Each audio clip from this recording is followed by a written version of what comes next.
Hello everyone, welcome back to the channel. तो आप सभी कैसे हैं? कमेंट सेक्शन में जरूर बताएं। मैं अच्छी हूँ। तो चलिए, लास्ट क्लास इंट्रोडक्शन हमने खत्म कर लिया था। आई होप आपको बहुत अच्छे से समझ में आया होगा। आपने पूरा chapter topic wise point wise अच्छे से रीड किया होगा और बहुत अच्छे से उसको प्रिपेयर कर लिया होगा। तो चलिए आज स्टार्ट करते हैं हमारा नेक्स्ट चैप्टर, कंज्यूमर इक्विलिब्रियम।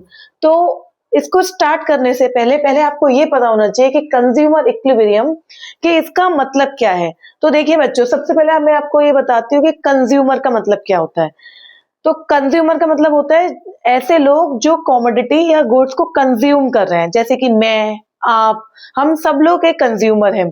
मैंने इस मार्कर को खरीदा तो मैंने इसको जरूरत करा, बोर्ड को खरीदा, माइक को मैंने खरीदा, कैमरा। तो ये सब क्या है? ये मैंने डिमांड की, मैं एक बायर हूं और मैं इसको कंज्यूम कर रही हूँ चीजों को। तो ऐसे ही कोई भी चीज जो हम डिमांड करते हैं मार्केट में जाके, वो कौन है? कंज्यूमर है। तो बेसिकली कंज्यूमर ये हो गया। A consumer is one who buy good and services for the satisfaction of want। अपनी चाहना को, अपनी wants को सेटिस्फाई करने के लिए जो वो डिमांड करता है और उससे जो चीजों को खरीदता है, डेट इज कंज्यूमर। तो कंज्यूमर आप सबको समझ में आ गया होगा कंज्यूमर कौन होता है। अब हमारा पॉइंट है इक्विलिब्रियम। बेटा, इक्विलिब्रियम एक ऐसा पॉइंट जहां पे जो कंज्यूमर है, जैसे कि मैं हूं, एक कंज्यूमर हूं, मुझे जहां पे सबसे ज्यादा सेटिस्फेक्शन हो रहा होगा, मैं चाहूंगी कि मैं ऐसा कोई प्रोडक्ट परचेज करूं जिससे मुझे सेटिस्फेक्शन पूरा मिले, मुझे बाद में कोई प्रॉब्लम ना हो और मैं उसे चेंज भी नहीं करना चाहूंगी। ऑब्वियस सी बात है, मैंने ये मार्कर खरीदा, लाइट ली, बोर्ड लिया, तो माइक, मैंने एग्जांपल देती हूँ माइक का। मैंने मार्केट गई और मुझे 4 तरीके के माइक दिखाए। अब मैंने वो माइक को खरीदा जिसमें मुझे सेटिस्फेक्शन सबसे ज्यादा मिल रहा होगा। तो डेट इज इक्विलिब्रियम, एक ऐसा पॉइंट जहां पे कंज्यूमर को सबसे ज्यादा सेटिस्फेक्शन मिले। समझ में आया? तो कंज्यूमर क्या है? ऐसा पर्सन जो डिमांड करता है गुड्स की और सर्विसेज की। वो कोई भी हो सकता है, मैं हूं, आप सभी हैं। और equilibrium, as a consumer, being a consumer, हमें उस पॉइंट पे, हमें उस गुड पे सबसे ज्यादा सेटिस्फेक्शन मिले, दैट इज इक्विलिब्रियम। अब इसके बाद इस चैप्टर में एक पॉइंट आता है यूटिलिटी। यूटिलिटी क्या होता है? Want satisfying power. इसको बोलते हैं वांट सेटिस्फाइंग पावर। यानी कि मैं आपको एग्जांपल देती हूँ कि मैंने खाना खाया। अब आपने देखा होगा, जब मुझे भूख लगी होती है तो मैंने एक रोटी खाई तो मुझे उतना सेटिस्फेक्शन मिला, थोड़ा सा पेट भरा। फिर मैंने 2 रोटी खाई, फिर मेरा पेट थोड़ा और भरा। फिर मैंने 3 रोटी खाई, फिर मेरा और थोड़ा सा पेट भरा। तो मैं क्या कर रही हूँ? अपनी यूटिलिटी को, जो मेरी पावर है, उसको क्या कर रही हूँ? मैं कंज्यूम करते चल रही हूँ। तो वो यही है वांट सेटिस्फाइंग पावर, कि मेरी जो यूटिलिटी है, जो मेरी चाहना है, वो धीरे धीरे कम होती जा रही है और एक टाइम आने के बाद वो उस टाइम के लिए खत्म हो जाएगी, फिर दोबारा आ जाएगी। तो ये है।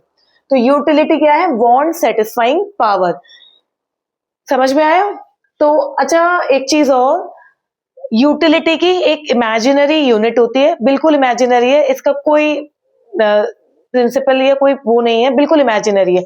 जैसे हमारे, अगर मुझे कोई दूध लेना है, मुझे लिक्विड आइटम लेना है, तो मैं उनकी यूनिट क्या है? लीटर है। अगर मुझे कोई डिस्टेंस को कवर करना है तो वो किलोमीटर में आ गया। कोई मुझे वेट वाला आइटम खरीदना है तो वो केजी और ग्राम में आ गया। तो ऐसे ही यूटिलिटी की एक यूनिट है, उसको कहते हैं यूटिल्स, बट वो बिल्कुल इमेजिनरी है, उसका कोई मीनिंग नहीं है। तो इसकी यूनिट है यूटिल्स। क्या कहते हैं इसको? यूटिल्स। अब यूटिलिटी को 3 पार्ट में डिवाइड किया गया, वो मैं आपको समझाती हूं। तो टाइप्स ऑफ यूटिलिटी। तो देखिए बच्चों, ये हमारी यूटिलिटी जो है 3 पार्ट्स में डिवाइड है। First, total utility.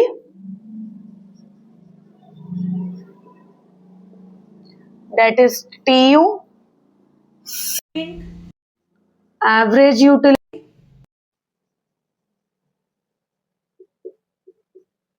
That is A। And third is marginal utility.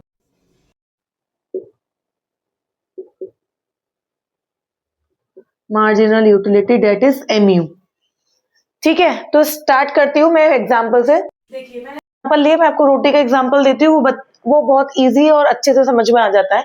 मान के चलिए मैंने एक रोटी का कंज्यूमेशन का, एक रोटी मैंने खाई तो मुझे 20 यूटिल्स का सेटिस्फैक्शन मिला। कितने का सेटिस्फैक्शन मिला? 20 यूटिल्स का। अब मैंने एक रोटी और खाई, भाई एक के बाद मैंने और खाई, तो मुझे सेटिस्फैक्शन मिला 30 यूटिल्स का।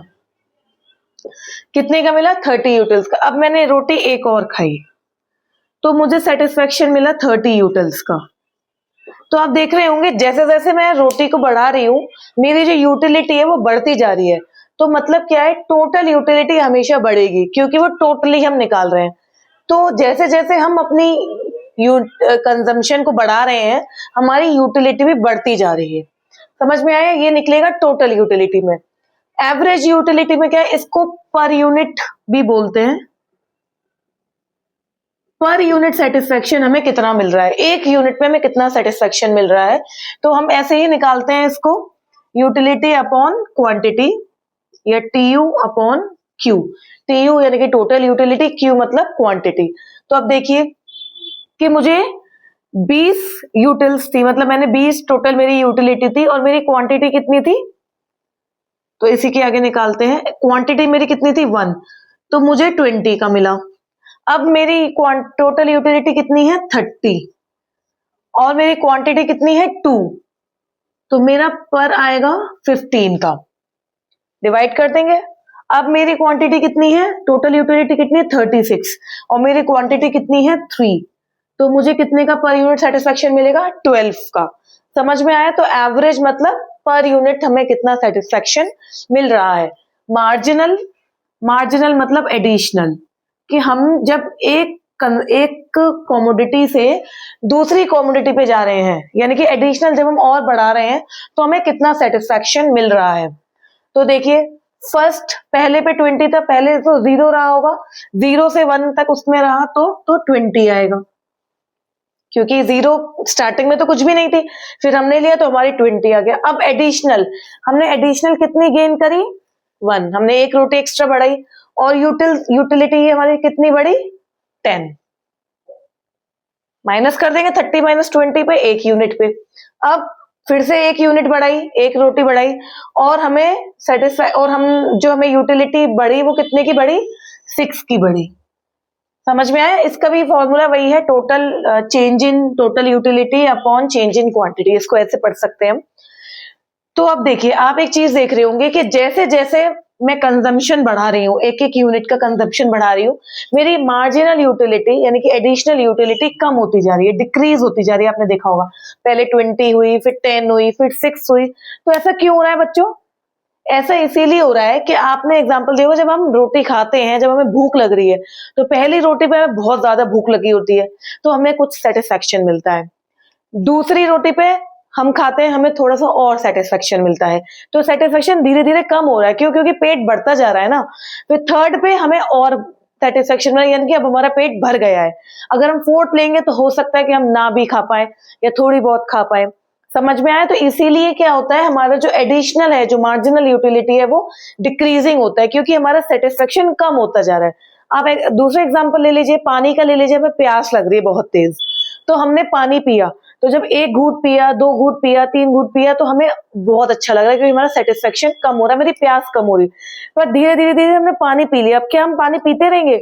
एक टाइम ऐसा आएगा कि अब हम प्यास हमारी बुझ चुकी है, पानी अब हमें नहीं पीना। तो क्या होगा, हमारा जो एडिशनल है, जो सेटिस्फेक्शन है, वो धीरे धीरे कम होता जाएगा। समझ में आया? तो कंज्यूमर क्या है, इक्विलिब्रियम क्या पॉइंट होता है, यूटिलिटी क्या है, टाइप्स ऑफ यूटिलिटी क्या है, ये मैंने आपको बता दिया। टोटल यूटिलिटी, मार्जिनल यूटिलिटी और एडिशनल यूटिलिटी। समझ में आया? अब नेक्स्ट क्लास में हम इसके आगे चलेंगे। अगर ये क्लास अच्छी लगी हो तो प्लीज अपने दोस्तों तक, अपने फ्रेंड्स तक और अपने वेल विशर्स तक शेयर कर दीजिएगा। वीडियो को लाइक कीजिएगा। चैनल अगर अभी सब्सक्राइब नहीं किया है तो सब्सक्राइब कर लीजिए और इसको एक बार बुक से रीड कर लीजिएगा कि बुकिश लैंग्वेज में भी क्या लिखा है। और मैं आपको यही दूंगी कि पहले आप समझें, उसके बाद उसको अपने लैंग्वेज में उसको कन्वर्ट करें। याद करना हर चीज का सल्यूशन नहीं है। तो चलिए, हंसते रहिए, पढ़ते रहिए। Bye bye, thank you.